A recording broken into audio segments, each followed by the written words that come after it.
जय हिंद दोस्तों।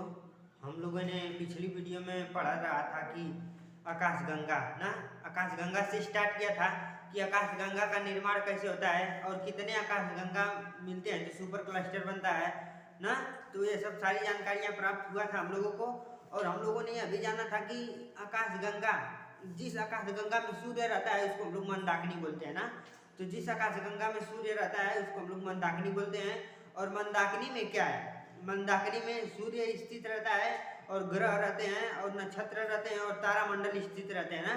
तारामंडल की संख्या 89 थी और ग्रह की संख्या 8 थी और नक्षत्र की संख्या 27 थी, जिसमें से हम लोगों ने इन तीनों का अध्ययन कर लिया था। अब उसके आगे हम लोग थोड़ा सा क्या देख लेंगे, उसके आगे दिया है प्रकाश वर्ष, ठीक ना। तो प्रकाश वर्ष जब हम लोग पढ़ लेंगे तो इसके बाद हम लोगों ने तारामंडल से स्टार्ट करेंगे। अगली वीडियो में तारामंडल से स्टार्ट करेंगे, फिर नक्षत्र पढ़ाएंगे, फिर उसके बाद ग्रह पढ़ाएंगे। इसी तरह हम लोग आगे बढ़ते रहेंगे। तो उससे पहले हम लोग यहाँ पर पढ़ लेते हैं प्रकाश वर्ष। तो प्रकाश वर्ष किसे कहते हैं ना, प्रकाश वर्ष हिंदी में दिया है प्रकाश वर्ष। प्रकाश वर्ष का इंग्लिश नाम क्या है, यानी इंग्लिश में इसको क्या कहते हैं, कॉस्मिक ईयर, ठीक ना। कॉस्मिक ईयर, इसमें क्या दिया है, एक साल में प्रकाश जितनी दूरी तय करेगा उसे प्रकाश वर्ष कहते हैं ना। यानी एक साल में जितनी दूरी तय करेगा उसको हम लोग प्रकाश वर्ष कहेंगे ना। जैसे हम यहाँ समझते हैं कि यह सूर्य है ना, तो यह सूर्य जब यहाँ से सूर्य मतलब कि यहाँ से जब पृथ्वी यहाँ है तो पृथ्वी जब एक चक्कर यहाँ तक आएगी तो एक पृथ्वी पूरी चक्कर कितना दिन में करती है, 365 दिन में। 365 दिन बराबर एक साल। तो जब पृथ्वी सूर्य का पूरा एक चक्कर 365 दिन में कर लेती है तो उसी को कहते हैं एक वर्ष में तय की गई दूरी प्रकाश वर्ष कहलाता है ना। तो अब आगे चलते हैं, इसमें क्या दिया है, दूसरा पॉइंट दिया है कॉस्मिक ईयर। दूसरा पॉइंट क्या दिया है, कॉस्मिक ईयर, यानी जब सूर्य मंदाकिनी का एक चक्कर लगा लेता है तो उसे कॉस्मिक ईयर कहते हैं ना। कॉस्मिक ईयर मतलब कि जब सूर्य मंदाकिनी का एक चक्कर लगा लेता है तो उसको कॉस्मिक ईयर कहते हैं। जैसे में कि हमारी मंदाकिनी है ना, बस मान लेते हैं कि हमारी मंदाकिनी है, तो मंदाकिनी में सूर्य स्थित रहता है ना। तो सूर्य यहाँ पर स्थित है, जब सूर्य यहाँ से यहाँ तक पूरा एक चक्कर लगाएगा ना तो उसको हम लोग बोलेंगे कॉस्मिक ईयर, ठीक ना। उसको क्या बोलेंगे, कॉस्मिक ईयर। सूर्य मंदाकिनी का एक चक्कर 25 करोड़ वर्ष में लगाता है, ठीक ना।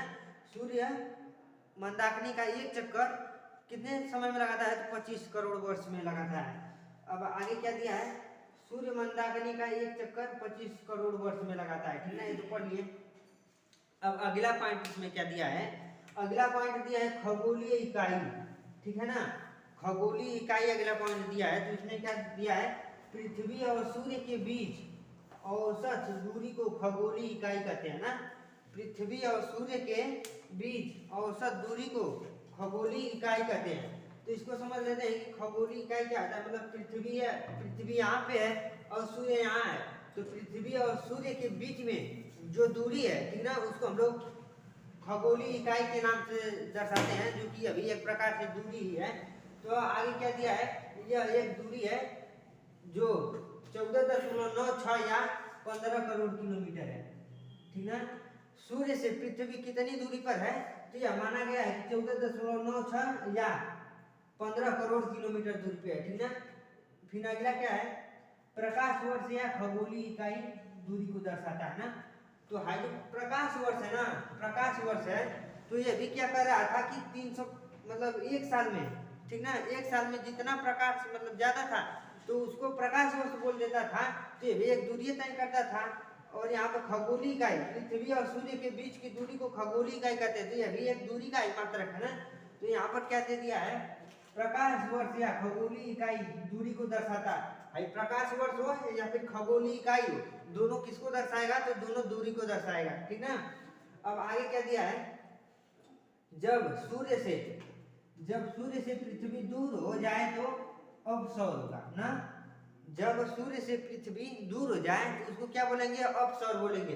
तो सूर्य हमारा यहाँ है, ठीक ना, सूर्य यहाँ पर है और पृथ्वी यहाँ पर है, ठीक ना, जिसको हम लोग क्या बोलेंगे, अपसौर बोलेंगे। क्या बोलेंगे,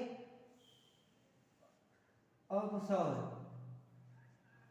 ठीक है ना, इसको क्या बोलेंगे, अपसौर। अब दूसरा का पॉइंट क्या दिया है, जब सूर्य से पृथ्वी नजदीक हो जाती है तो उसको क्या बोलेंगे, उपसौर बोलेंगे। इसको बोलेंगे उपसौर, ठीक ना। इसको क्या बोलेंगे, उसको क्या बोलेंगे, उपसौर बोलेंगे ना। तो इसको जानने के लिए हम लोग मतलब इसको आसान भाषा में समझने के लिए एक ट्रिक बनाए हैं, उसको समझ लेते हैं। जैसे में क्या होता है कि राष्ट्रपति होता है और उपराष्ट्रपति होता है ना। तो पहले राष्ट्रपति बड़ा होता है और उपराष्ट्रपति छोटा होता है। तो इसके यहाँ क्या लगा है, अपसौर। अपसौर मतलब यह बड़ा है, और उपसौर मतलब छोटा है। मतलब उप माने क्या होता है, छोटा। जैसे उपराष्ट्रपति क्या होता है, छोटा होता है ना। तो उसी प्रकार इसको याद कर लेंगे कि जब सूर्य से पृथ्वी ज्यादा दूर पे रहेगी तो उसको अपसौर बोलेंगे, और जब ज्यादा नजदीकी रहेगी यानी जब छोटा रहेगी ना तो उसको क्या बोलेंगे, उपसौर बोलेंगे, ठीक है ना। तो अब समझते हैं, क्या दिया है, उपसौर तथा अपसौर को मिलाने वाली रेखा को एपिसाइड कहते हैं, ठीक ना। उपसौर यही है ना हमारा उपसौर और अपसौर को मिलाने वाली रेखा को क्या कहते हैं, एपिसाइड कहते हैं। तो यहाँ से एक रेखा जाएगी ऐसे, तो इसी का क्या नाम हो जाएगा,